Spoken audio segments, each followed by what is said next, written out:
മൂന്നും കൂടെ ന്യായമായിട്ട് റേറ്റ് വളർത്താൻ താല്പര്യമുള്ളവർ കൊടുക്കും.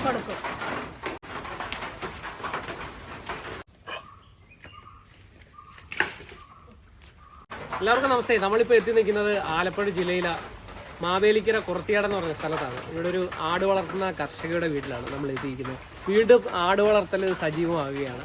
അപ്പം വെളിയിൽ നിന്ന് അന്യ സംസ്ഥാനത്ത് നിന്നും ആട് വാങ്ങി ഒരുപാട് കർഷകർക്ക് ഒരുപാട് പ്രശ്നങ്ങൾ ഉണ്ടായിട്ടുണ്ട്, ഒരുപാട് സാമ്പത്തിക പ്രതിസന്ധി ഉണ്ടായിട്ടുണ്ട്. അപ്പം നമ്മുടെ നാട്ടിൻ പുറത്ത് തന്നെ നല്ല കർഷകനുണ്ട്.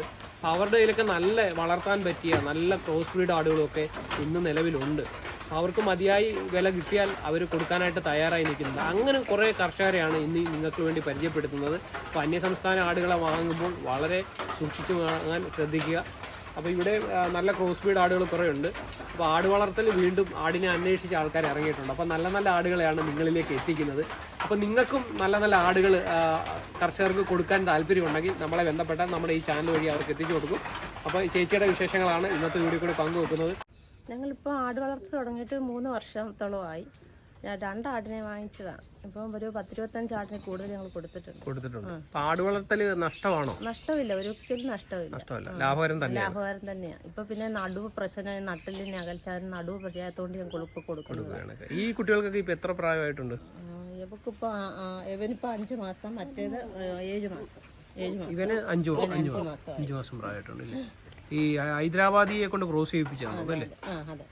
ഓക്കെ. അപ്പൊ ഇവക്ക് രണ്ടാമത്തെ പ്രസവം തള്ളയില്ലേ? അവൾ രണ്ടാമത്തെ. അത്യാവശ്യം പാലൊക്കെ ഉള്ള ആളാണ് അല്ലേ? നല്ല പാലുള്ള ആളാണ്. ഇതോ ഇവക്കിപ്പം 1 മാസം കൂടെ കഴിയുമ്പം ക്രോസ് ചെയ്യിക്കാവുന്നതാണ്.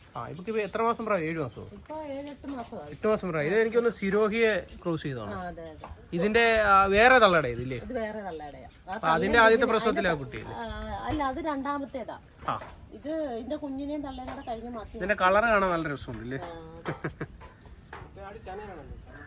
മറ്റേ ആ തള്ളയാടിനെ ക്രോസ് ചെയ്തിട്ടുണ്ടോ? 2 മാസം ചനയും കൂടെ ആണല്ലേ? അപ്പൊ ഇതിനെ 3നെയും കൂടെ കൊടുക്കാൻ ആഗ്രഹിക്കാം. ചേച്ചിക്ക് വയ്യാത്തോണ്ട്. ആട് വളർത്തൽ ലാഭകരം തന്നെയാണ്. ലാഭകരം തന്നെ. ഞങ്ങളിപ്പോ എത്ര രൂപ മേടിച്ചത്? 2-2.5 ലക്ഷം രൂപയോളം ഞങ്ങൾക്ക് കിട്ടി. ഇങ്ങനെ പ്രസവിച്ച് വളർത്തി കുഞ്ഞുങ്ങളായിട്ട്. അപ്പൊ ഒരു വീട്ടിൽ ഒരു 2-3 ആടുണ്ടെങ്കിൽ നമുക്ക് അതിനെ പ്രസവിപ്പിച്ച് ഇങ്ങനെ കൊണ്ടുപോകാം അല്ലേ?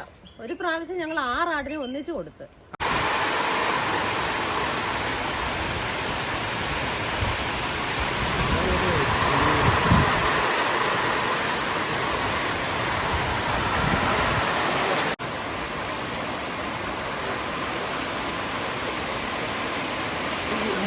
എത്ര വർഷം കൊണ്ട് ചെയ്യുന്നുണ്ടെന്നുള്ളത്? ഇപ്പൊ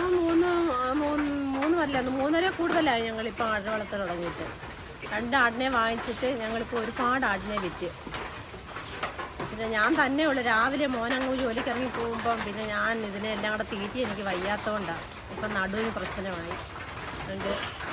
എത്ര ആടിനെ വെച്ച് ആദ്യം വളർത്തി തുടങ്ങി? ഞങ്ങൾ 2 ആടിനെ വാങ്ങിച്ചതാണ്. 2 ആടിനെ വാങ്ങിച്ചതാണ്. അങ്ങനെ പ്രസവിച്ച് ഒത്തിരിയായി. ഒരു കുട്ടി കൊള്ളാഞ്ഞിട്ട് വേറൊരു കുഞ്ഞൂടെ പണി. അങ്ങനെ അതും നിറച്ചായപ്പോൾ പിന്നെ ഞങ്ങൾ വിൽക്കാൻ തുടങ്ങി. എന്നൊക്കെ ആവുന്നുണ്ടായിരുന്നു. അതുകൊണ്ട് 2 കൂട് നിറച്ച ആട് നിർത്തിയിട്ട് പിന്നെ ഞങ്ങൾ വിൽക്കാൻ തുടങ്ങി.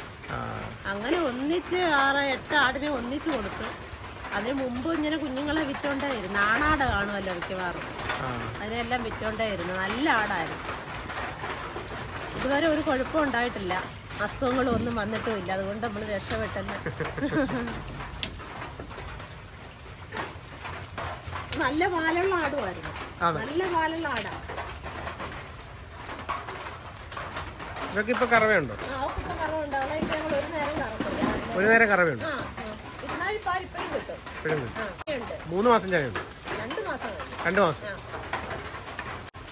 ഇങ്ങനെ ചെറിയ കൂടൊക്കെയാ ചെയ്തേക്കുന്നത് അല്ലേ? നല്ല വൃത്തിയുള്ള കൂടാ അല്ലേ?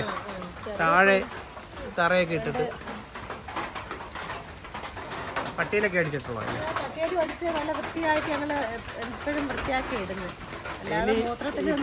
അത് ഈ കൂട് തന്നെ ഒക്കെയാ ചെയ്തേക്കുന്നേ.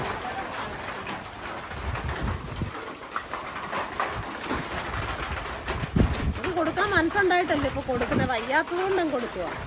ഡിസ്കിന് കംപ്ലൈന്റ് ഉണ്ട്. ഈ ആദ്യ സമയത്തൊക്കെ ആട് വിൽപ്പനയ്ക്ക് പാടുവല്ലോ ഉണ്ടായിരുന്നു? വിൽപ്പനയ്ക്ക് പാടുന്നില്ല. അതുപോലെ കച്ചവടക്കാർ എപ്പോഴും വന്നോണ്ടേ ഇരിക്കും ഇവിടെ. കച്ചവടക്കാരാ വരുന്നത്. ഈ വീട്ടിലേക്ക് വളർത്താനുള്ള ആൾക്കാർ വളർത്താനാന്നും പറഞ്ഞോണ്ടേ ഇവര് വാങ്ങിച്ചോണ്ട് പോകുന്നത്. അവര് കൊടുക്കുവന്നില്ല, നമുക്ക് അറിയത്തില്ല. ഞങ്ങളല്ലാതെ അറക്കാൻ കൊടുക്കത്തില്ല. ഞങ്ങൾ പറയും വളർത്താനേ കൊടുക്കത്തില്ല. കച്ചവടക്കാര് നമ്മുടെ ആടിനെ മേടിക്കാൻ വരുമ്പോ മതിയായ വിലയൊക്കെ കിട്ടുന്നുണ്ടോ? അത് 1-2 പേര് വന്ന് വില പറയുമ്പോ നമുക്ക് അങ്ങനെ കൂടുതൽ മാന്യമായിട്ടുള്ള വില നമുക്ക് കിട്ടുന്നില്ല. അതാണ് അതിന്റെ സത്യാവസ്ഥ. അതാ സത്യം. കച്ചവടക്കാര് വന്ന് നമ്മുടെ വില എപ്പോഴും കുറച്ചെടുത്തു. ആദ്യമൊന്നും നമുക്ക് അറിയത്തില്ല ഇത്ര രൂപ കിട്ടുമെന്നൊന്നും. അപ്പൊ പിന്നെ നമ്മളെ കളിപ്പിച്ചോണ്ട് പോന്ന അത് മുട്ടനാടായിരുന്നു. ഇപ്പൊ നമ്മള് എല്ലാം മനസ്സിലാക്കി. ഇപ്പൊ കൊറേ മനസ്സിലാക്കി അതിന്റെ വിലയും കാര്യങ്ങളും ഒക്കെ. ആടുവളർത്തി തുടങ്ങുമ്പോ ഇതൊക്കെ നമ്മൾ മനസ്സിലാക്കിയിരിക്കണം അല്ലേ? ആടിന്റെ വിലയും മറ്റു കാര്യങ്ങളും വളർത്ത രീതിയൊക്കെ അല്ലേ? എന്തോ ആഹാരമൊക്കെ ഇവർക്ക് കൊടുക്കുന്നത്? ഇവർക്ക് പോച്ച ഏറ്റവും ഇഷ്ടം.